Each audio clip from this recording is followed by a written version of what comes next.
All right, everyone, welcome back into another NBA DFS video. Had the Saturday slate here for you guys, and it is going to be a fun slate. We got a lot of injury news. What are your kind of initial thoughts on the slate there, Jayhawk? Yeah, we got lots of injury news. Pretty fun slate here. Pretty much the game to target early on is going to be Lakers and the Magic. Lots of plays. Obviously, Goga Bataze, 3K flat, going to be uber chalk. But I think we have to play him. So definitely fun slate. Looking forward to diving into it. Yeah, I just the early slate there was a little bit of news as well, where was it Booker that got ruled out as well? That Yeah, was Booker. kind of funny. So hopefully we don't have too much of that stuff during this video, but we'll go ahead and break it down. So we'll start out with the injury news. Should we just start out with Brooklyn? I feel like they're probably the easiest team. Yeah, sounds good to me. Okay, so Nick Claxton's out in this game, and then Ben Simmons was ruled out as well. The assumption is going to be that Mikal Bridges, Spencer Dinwiddie, Cam Thomas, and even Sharp, and basically all these guys are a little bit too cheap. Do you agree with that, or is there maybe someone that might be a little bit of a disappointment, or where are you kind of looking at for the Nets? Yeah, so first thing to note here, I think this game is a high shot of blowing out. I think in the first half, Brooklyn should be able to keep it close, but I think the second half could be a little bit risky. But looking at Brooklyn, I still think my favorite target is going to be Cam Thomas, point per dollar. What is he? 7,200. Yeah, probably my favorite target, but I'm not looking too much here. Okay. That's interesting because I get a blowout, but Mikal Bridges is super cheap and Spencer Dinwiddie is super cheap. I kind of feel like especially for FanDuel, like Finney Smith is too cheap. But I don't know. I feel like it's easy to get to Spencer Dinwiddie, but obviously we got a lot of injury news on this slate, so we might not have to force him in. Let's switch and get into the Lakers for their injury situations as well, because it's not much, but I think that there is enough there. So Hachimura is out, and Taurean Prince is out, and then Gabe Vincent out as well. So we got Russell pulling in some ownership. He's looking like a pretty good play. Maybe Christian Wood's a decent play. He's pulling in some ownership, and then Cam Reddish as well. Surprisingly not pulling in that much ownership. Is there anyone here that you think gets an instant boost with those players off the court, or is it just kind of the production's going to be spread out? Yeah, I think Cam Reddish is probably the biggest bump. 4K flat with no Hachi. He looks really, really solid at small forward. So I think he gets the biggest bump. And then obviously D'Angelo Russell with no Vincent should get his minutes secured. Should be good for 35 minutes tonight in the close game. So I love both of those two. And then obviously LeBron and AD both look great in tournaments too. Yeah. And then there was a couple other situations as well. Boston a little bit with Derek White out. I think Jaylen Brown gets a big bump. Not a big bump, a good enough bump, but Peyton Pritchard to me, I thought he'd be chalk. At his price tag, he is not. He's only at 12%. That game is going to be a blowout, and most likely. And either way, I think Peyton Pritchard's going to be a good play, whether it blows out or whether it stays close. He is someone that the data likes as well. Why, first of all, why do you think he's not pulling in ownership? And do you think I'm being a fish for liking him? I actually love Mr. Payne Pritchard tonight. 3.3K, no Derek White. I don't understand the ownership. I think most slates he should be like 40% on here. Mm-hmm. I think with the Goga news, everyone's just gonna pay down for Goga at 3K. And I don't think obviously like the ownership says no one's gonna play Pritchard, but he can smash through blowout. He can smash during the game without blowout. So I think he's just really good play. I absolutely love him. So I don't think you're a fish at all. All right, good. I'm a whale. Let's go. So let's see here. What else do we have? What's the other injury news that we should? Wendell Carter with Orlando. Yeah, we'll go there. So looking at Orlando, let's see. So, yeah, we got news that Wendell Carter is out in this game. So that means we might get Wagner playing some big, Ben Terrell getting some big, and then Goga, you mentioned he's kind of in the smash spot. First, let's talk about DraftKings. Is he just a lock? I know we don't like to use that word, but is he? And then second, FanDuel, what are we looking at there? Yeah, so DraftKings, it's pretty hard not to play Goga. I was kind of back and forth on him just because AD is a tough matchup, and they have owner they can just throw in there. So initially I was kind of hesitant, but he just frees up so much in our lineup. I think it's going to be tough to not play him. And then on FanDuel, I think it's kind of the same thing with Goga, kind of plug and play for me. Okay, and then I'm not sure if it was you or Nick or Chuck, which one, but I think it was Nick. So when we got news that it was Markelle Fultz got ruled out, and then it seemed like Jalen Suggs was going to be a really good value, and ended up being Cole Anthony. Right now, we don't have Markelle Fultz projected for much value, and I still think Jalen Suggs is actually a sneaky good GBP play at 2%. We're actually seeing Cole Anthony be the chalk, and to me, it's just one of those things where Jalen Suggs struggled, so Cole Anthony got a bunch of minutes. I feel like it can easily flip. Do you think we should eat the chalk there? Do you think we should pivot, or is it just maybe we don't need to play those guys because of the other value that's on the slate? So I initially was on Anthony, but I looked back at the game last night for Orlando, and Suggs picked up 2 quick fouls and got yanked. He was on pace to crush, and then he also came back in the second quarter, picked up his third instantly. So I think ownership's going to be swayed towards Anthony, but we got to remember Anthony got those minutes because Suggs was in foul trouble. So yeah. That's why. Yeah, I agree with that, and I feel like they should just be probably split. Their ownership should be like right down the middle. Like if Suggs was 20%, Anthony should be the same as well. Yeah. And then just for what it's worth, like his FanDuel price is definitely more intriguing. He's only 1% there compared to Cole Anthony, who's still 23% on FanDuel. Yeah. Let's see here. I thought we had one other kind of tidbit of news. Let me just double check here. Halliburton game time decision. We don't really need to touch on that. No, I think. Oh, Fox. Yeah, Darren Fox is out. So looking at Sacramento, I feel like we kind of know what to do. But where are you kind of looking at with Sacramento? Yeah, obviously Sabonis is the clear-cut top guy there. 10,200 on DraftKings. I believe we're on 10K on FanDuel too. Definitely the first guy we should look to. Usage monster, best overall play. And then Davion Mitchell, 4.8K. I know everyone hates him. I know he's known for just absolutely destroying people as chalk. Yeah. But he should be low tonight, and he's in a great matchup. So I love that in tournaments. Yeah, I will admit I'm having a tough time getting there. He just shot the basketball too well, but honestly, like it's not like out of the norm. Like you look at his per 36 production with Fox off the court, like it does tell that he should be a good play.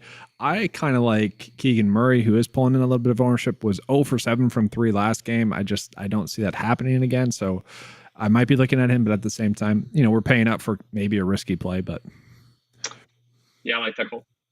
All right, so we're going to go ahead and move on into the guard plays. We did have a question from Josh. He's wondering, hey, what if Hauser starts instead of Peyton Pritchard? I don't think it really matters. I think Hauser would be someone that probably gets some minutes in a blowout as well. What are your kind of thoughts there? Yeah, they're both like sub 3K. I could see them, both getting there. So I'm kind of just going to play Pritchard either way. So yeah. All right, so we're going to go ahead and switch up into the top guard plays here. So just looking at the value, we got Cam Reddish, Austin Reeves, who we didn't really mention, but we got Cole Anthony, then Mike Conley, Peyton Pritchard, Jordan Clarkson, Horton Tucker, Kevin Huerter. And so, yeah, we have to go down a while to get to Jalen Suggs, which I find interesting. And that's probably why someone like Cole Anthony is chalk compared to Suggs. So interesting there. Who is the top guard value? Is it Cam Reddish? Is it potentially someone like Pritchard? Where are you looking at there? Yeah, I think Reddish and Pritchard are my favorite 2 guard values. I think they're cut 2 really cheap ones. And then, like you mentioned, Suggs still thinks too cheap and half, like 1/4 of the way owned. So I think Suggs too. Yeah. And then we just kind of sort by the OF index just to see. It has Halliburton as a top play. Is that a good starting point, or should we just go a little bit cheaper where we could get Mikal Bridges, maybe Jaylen Brown, maybe Brandon Ingram, or like Jamal Murray or CJ McCollum? Like, is that the move, or kind of where are we looking at there? Yeah, so I think it's still really tough to not play Hallie. He's got a great matchup, and he's been crushing the last 4 games. He's had a steady 40-plus fantasy point game every game.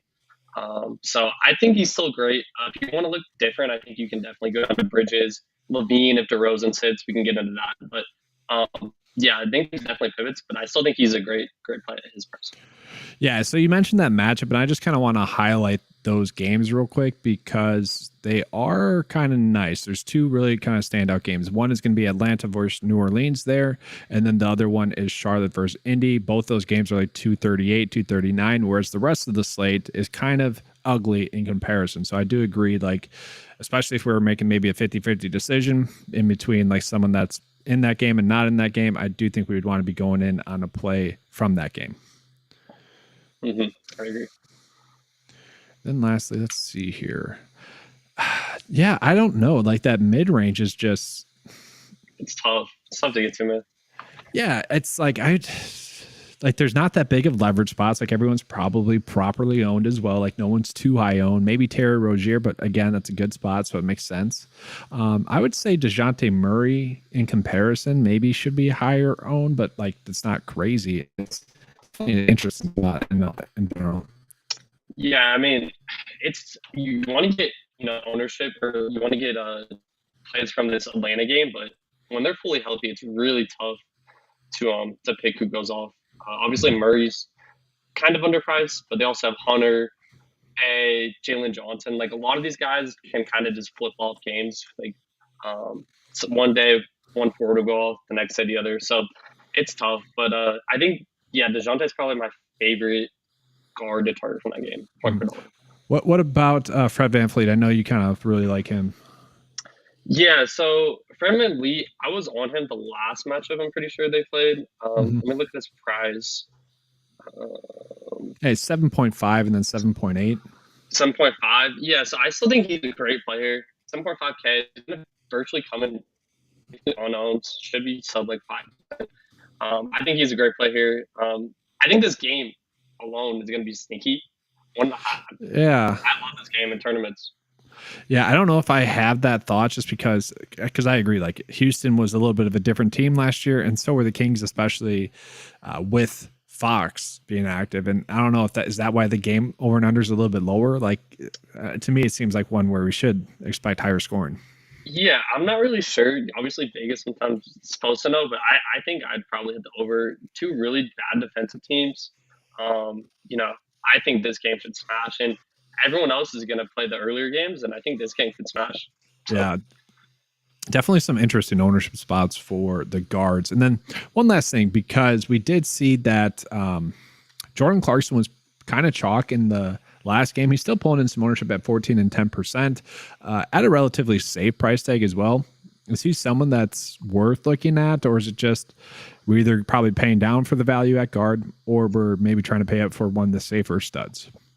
Yeah, I mean, Clarkson's kind of a tough play for me. In the mid-range, I'd rather just almost pay down or spend up to like the Halliburtons and the Fred VanVleets. It's really tough to play Clarkson in that mid-tier. He has upside, but, it's a lot tougher to play him tonight, especially when we have Russell and some of those guys too. So yeah. All right, so we'll go ahead and move on to the forwards here, guys. Remember, if you have any questions, make sure to get those in. And also make sure to hit the like button as well. Any love for Brandon Ingram? I guess we can touch on him. He's listed as a guard. He's fine. Is he confirmed active in this game just yet? Yeah, so we got him as active and no limitations. Okay, perfect. Same with Zion, so they should be good to go. Yeah, so we'll just pull him up here just to see. I think he's fine, but there's no way. That's not his price, right? He's not. Okay, that it was not updated. I was like, he's 12K. Yeah. What? No, 8K. So that makes sense. Yeah, he's a fine play. He's pulling in some ownership, 18 and 27%. In that game, it's not a bad way to get some exposure to that game. Yeah, I think he's a solid play. Forward's kind of position I'm pretty much spending up for the most part. So with all the mid-tier and value guards we have. Yeah. All right. So now we'll get into the forward spot here. Okay. Perfect transition. It was exactly where we drew it up. So yeah, looking at the forwards here, we kind of just mentioned Brandon Ingram. Any love for Zion then as well? Oh, yeah. Lost the slide when we switched it. Oh, you can't hear the audio. Okay, I'll switch to this one. That's fine. Here we go. You can hear me fine on this one now? Yep. I can hear you fine. Okay. So yeah, I guess where are you looking at? Is it Zion? Do you like him at all, or is he too high price on DraftKings? We're seeing he's pulling in a lot of ownership though on FanDuel. Yeah, so Zion, he's been so bad, man. Like he's tilted me so much. He had a match against OKC. He did almost get the triple double, but it was very rough at first. I think he's fine. He's kind of just there for me. There's CJ and Brandon Ingram back, so I'll probably be underweight. I absolutely love Tatum. I think he scores the most raw points tonight by good margin. 10,300, great spot. We just got to worry about blowout, but I still think he can get there. So don't mind Tatum. And then LeBron at 9,300, as long as he doesn't get limited, should get there. I don't mind him either. Yeah, and he's projected to get 36 minutes. I don't mind that call. And it is kind of a spot where we probably are paying up for some plays. I'll just mention some others kind of in past and I think are kind of in good spots. Like Wagner is someone that last year did step up a little bit with Carter out. Now, we're not expecting him to probably crush, but he is at a cheaper price tag, projected to get around 37 minutes. So that's pretty appealing if he's going to be playing that much. Pulling in 18% projected ownership. I still think PJ Washington is a little bit too cheap, as is Jabari Parker, or Jabari Smith, sorry. I know. That's a random name. What are your thoughts on those two just right there? And then we also have John Collins. To me, those are all kind of the three same plays, all a little bit too cheap, all a little bit plays. If I end up on them, I'm happy with it. Yeah, so you said John Collins. What were the other two again? You said PJ Washington and Jabari Smith. Okay. Yeah, so I like Jabari Smith a ton. I was way overweight in his last matchup, and if you're not getting to Sengun, I think Jabari is kind of not necessarily a leverage play, but you're getting exposure to that front court, and he's really cheap. So I like Jabari. I like John Collins. Like we said, 5,900 still seems like 600 too cheap for him. Both really solid.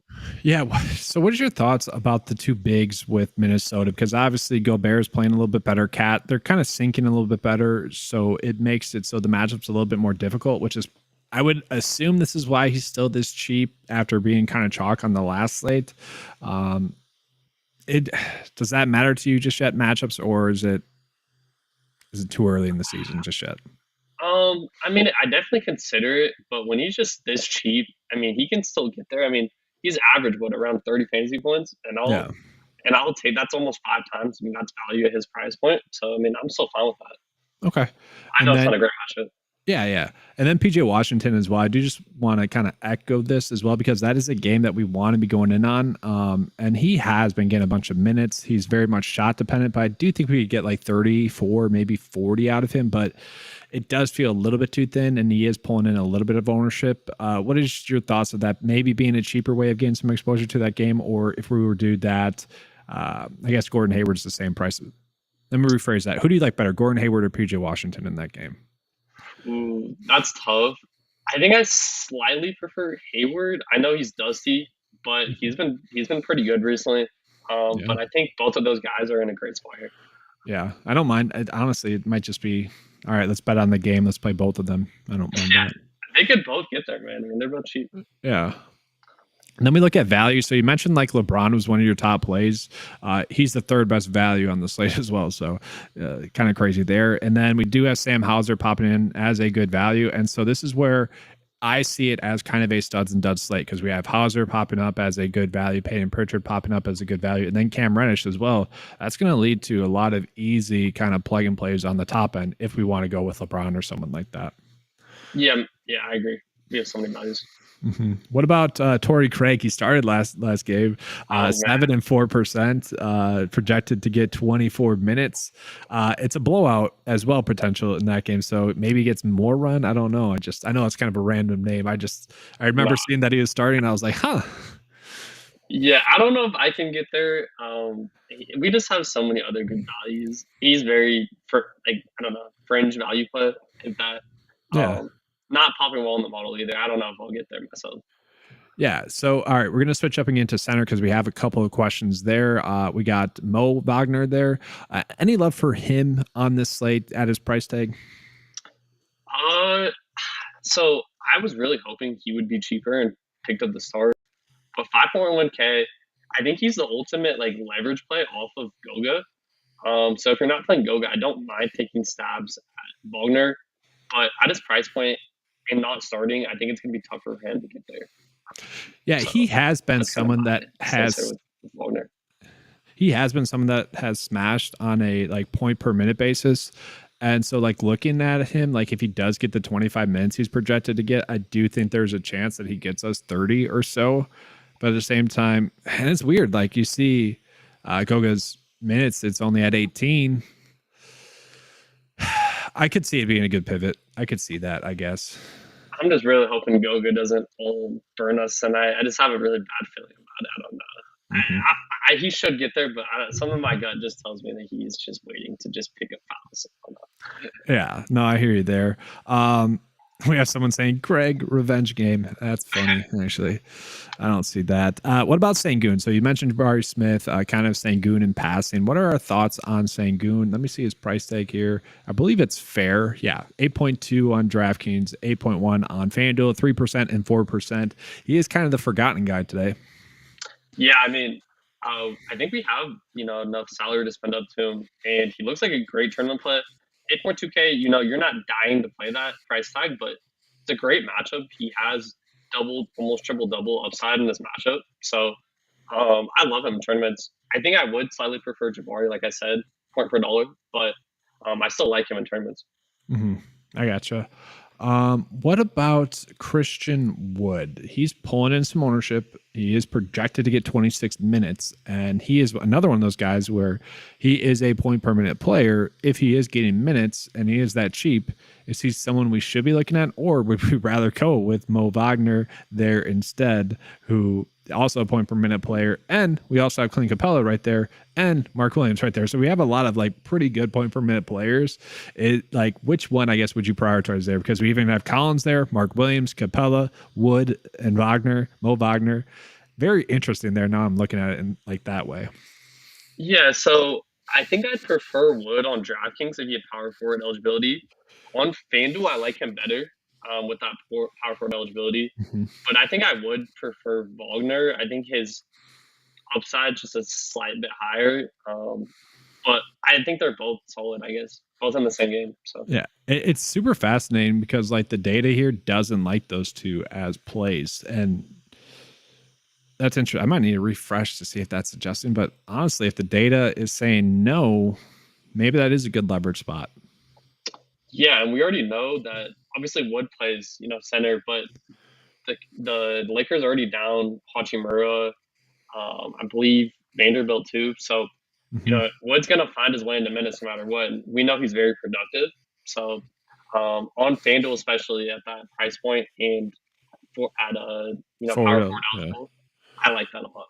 I gotcha. And then I do want to mention Anyika Agankwu because you look at the price difference between DraftKings and FanDuel. It's probably one of the biggest differences on the whole slate and maybe one of the bigger ones we'll get all season. So he's 4.7 on DraftKings, 6.1 on FanDuel.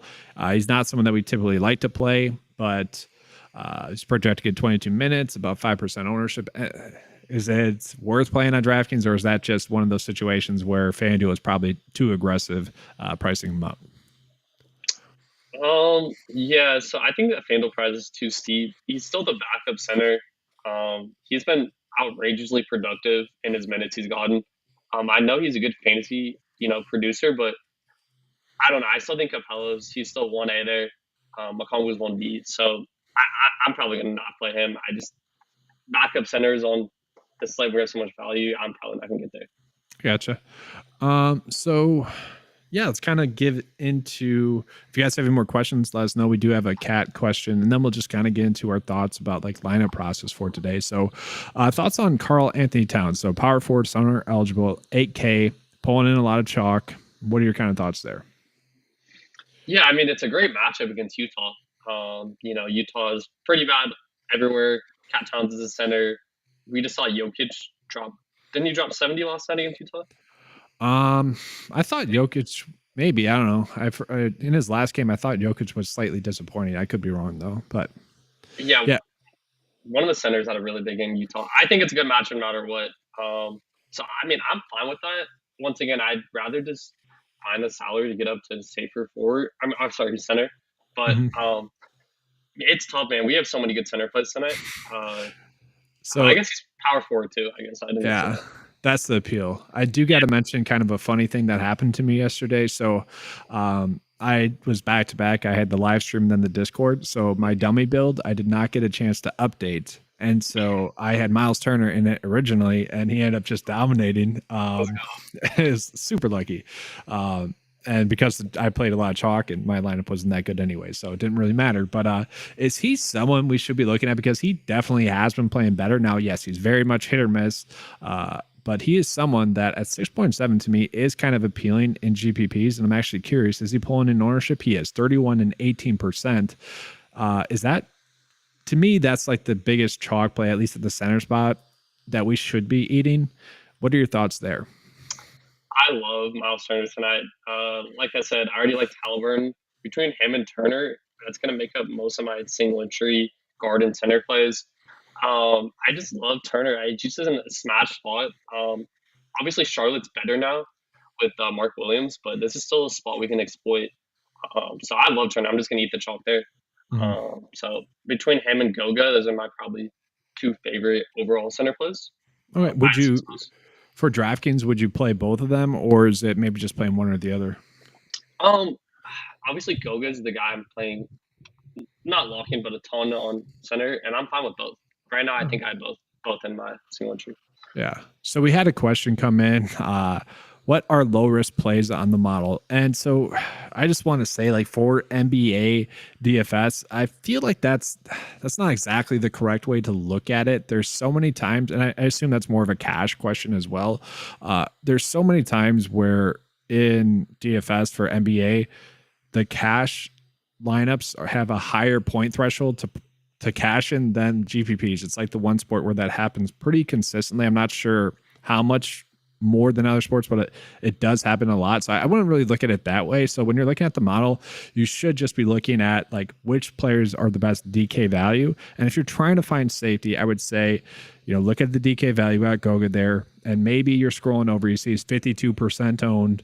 And then, I don't like the minutes there. I would say that it's a little bit against the point I'm going to make here, but C's chalk, C is a high value. That is kind of a low risk play because he's high owned and he's at a cheap price tag.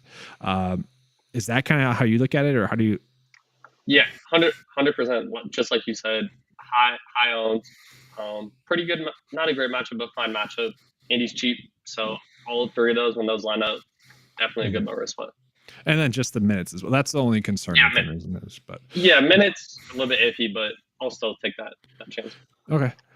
So let's go ahead and we'll pivot into kind of a first look build for tonight. I'm going to pull in my first build lineup into this just so we can kind of get a peek into it, and then we're going to make some pivots off of it. So I think it's interesting to see maybe where I started and then where we can go. So this is it. It was kind of ugly, so I'll read it off to you. Mike Conley was the starting point. Jalen Suggs, Gordon Hayward, Keegan Murray, John Collins, DeJounte Murray, PJ Washington, and Fred VanVleet. So I don't think I really want to be on any of these guys just yet. So we're going to just clear this bad boy out. But I think it's kind of an interesting process. So probably Goga, right? We're just going to play him at the center spot. Yeah, I think we got to find him. Okay, and then is that a later game? No, that's a pretty early game. Okay. Early, Oh, Charlotte is as well. Because I do think I want to play Miles Turner. I am slightly worried about the back end of back-to-back, but I think that's the move so far. I like that too.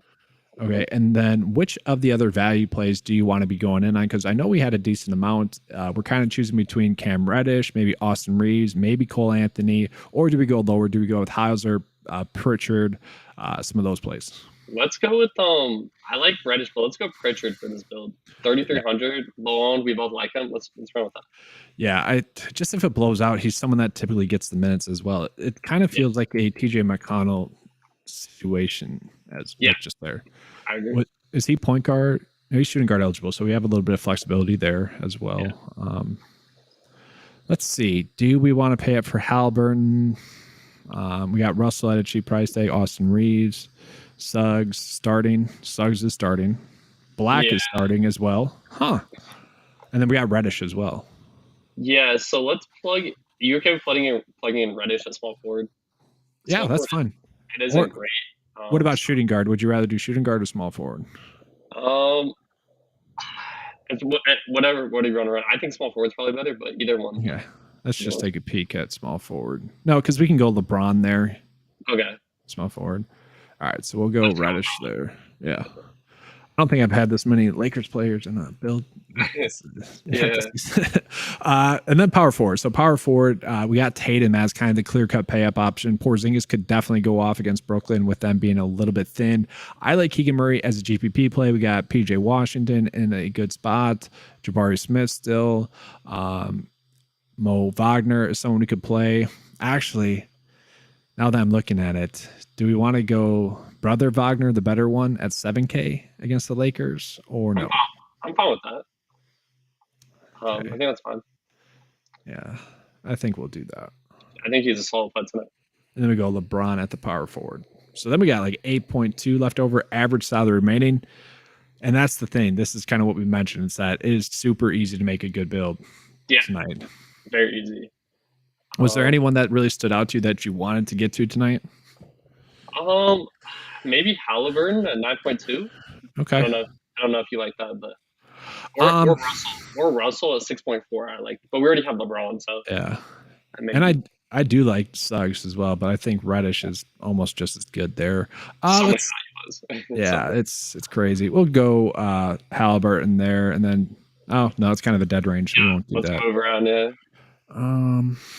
Let's go Ingram. Then Porzingis, Brown. It's whatever. We don't need to close this out. It's just a good kind of practice of applying the value. I think that's a really solid build. Yeah, it's fine. We did have a question coming in about Goga's minutes. Are we worried about that? Yeah, I think obviously a little bit. But if you get to 20 minutes tonight and puts up 25 fantasy points, I still think he's on.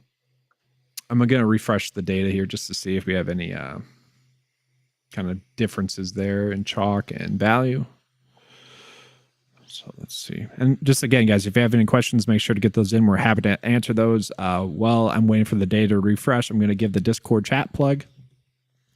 So guys, just a reminder, at the end of this video, every single day, we are live in the Discord chat. So it'll start about 2 or 3 minutes after this video is done. So be on the lookout for that. Link to that's going to be in the description below. It's just a little bit more direct. And obviously when Slate changing news comes in, you guys can get those updates. And then also the Discord chat is just active throughout the night as well. So that's typically when you can gain a big edge on the slate, is kind of after slate lock as well. All right, so just got done updating it. Let's see here. Chalk is still the same. Cole Anthony gained more ownership, and it's fascinating. It really is. Let's pull those two up again for Orlando. So, I hate when Cole Anthony is chalk. I like him better when he's long. Yeah. It's kind of he can obviously smash with chalk, but off the bench, 40% owned. Suggs massive foul trouble last game.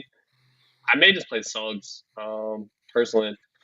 Yeah, I mean, yeah, it's not. I don't think either of us are saying that like Anthony's a bad play or that Suggs is a great play. It's just the ownership difference is fascinating. And yes, Anthony will probably get a little bit more minutes even off the bench, but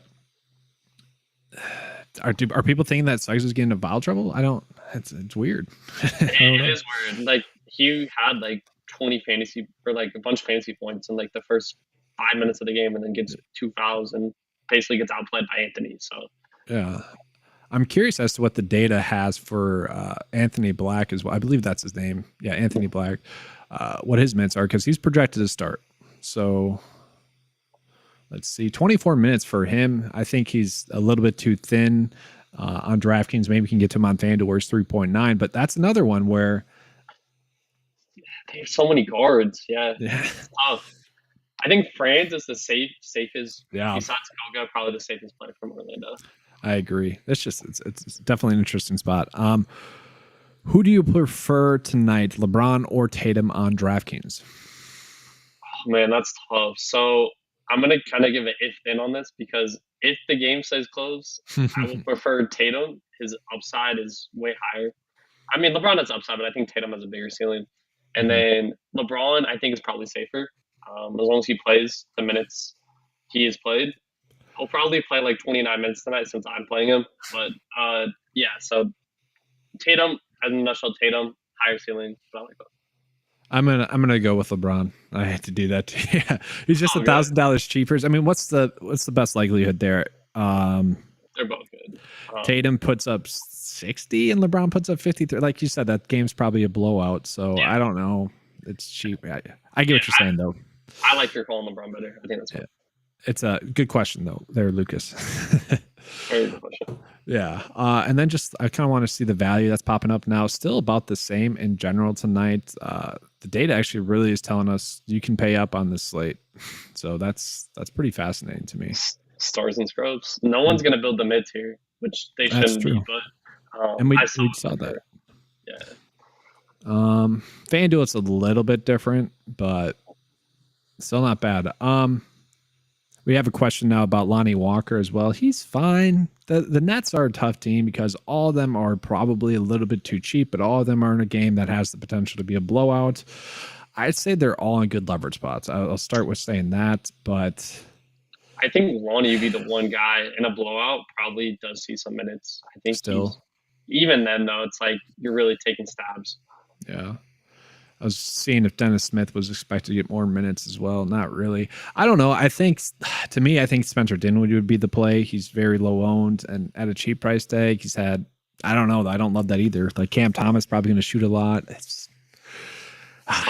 It is tough. I don't mind doing a little bit of a Brooklyn stack though, just in case the game stays close because they are so cheap. Like if you do Dinwiddie, Mikal Bridges, maybe Cam Thomas, and then maybe one of the other mid-price plays like Walker, like Royce O'Neal, like DFS, but that'd only be, doing 20 lineups and you want to get, 10% ownership to them in a game stack. That's the only way I'm probably really getting to Brooklyn Nets players. Yeah, I agree. All right. The one thing I wanted to mention is you already kind of briefly covered him, but Kristaps, I think is also solid 8.3K. I think you already mentioned him, but he's another guy I'm getting overweight to in GPs. Well, yeah, they don't have a big. Brooklyn doesn't, right? It's Sharp probably getting into foul trouble, and then Porzingis has kind of feasted a decent amount. Sure, he's chalk on FanDuel, but it's definitely a good spot. Yeah, I think he's a great term play. I'm pulling up his game log here real quick because I thought he smashed early on, and lately they haven't been in close games. But let me check. Yeah, that's exactly what's happened. That's the only concern is a massive blowout. But if that game stays relatively close, he should crush. Yeah. So yeah, I don't mind kind of stacking that game. I don't know, in a weird sense. Yeah, I mean, good thing we don't have slate breaking news too much. So we might be able to end slightly early here, guys, but make sure you guys get your questions in. We'll talk for a couple more minutes here, and then we'll kick you off to the Discord chat there. Do you have any closing thoughts, though, while we're kind of here? Yeah, one more thing I forgot to mention is Halliburton just got ruled in, so he's officially active tonight. He was questionable, but he's in. So that just makes the game as a whole more appealing, right? Because we don't have to worry about blowouts, and then we're probably looking at Halliburton and Turner for the Pacers. Yep, it kind of just cements what we already said. So yeah. Okay.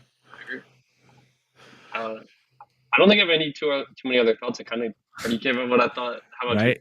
Yeah, no, I'm glad that this is a straightforward slate. The last few live streams I've done, they've been a little bit chaotic midway through, so this is pretty nice. What's the big reason for Miles Turner love? Lucas asked. Great matchup, great price. He went off last game. There's a little bit of recency bias there. Yeah, I completely agree. Great matchup, great play, and I still think he's too cheap. So. Okay, guys, I think we are good to get out of here. So yeah, we're going to end a few minutes early. It's a straightforward slate. So be in the Discord chat. We'll probably be starting at about 5:30 then. Sounds perfect. I'll be in there. I'll be in there during Discord. I'm back to back to that. Just like you are. Okay, perfect. So you get to hear my ugly mug one time. You get a little bit of time to breathe though. All right, guys. So we're going to be heading out of here. Thanks for watching. See you guys.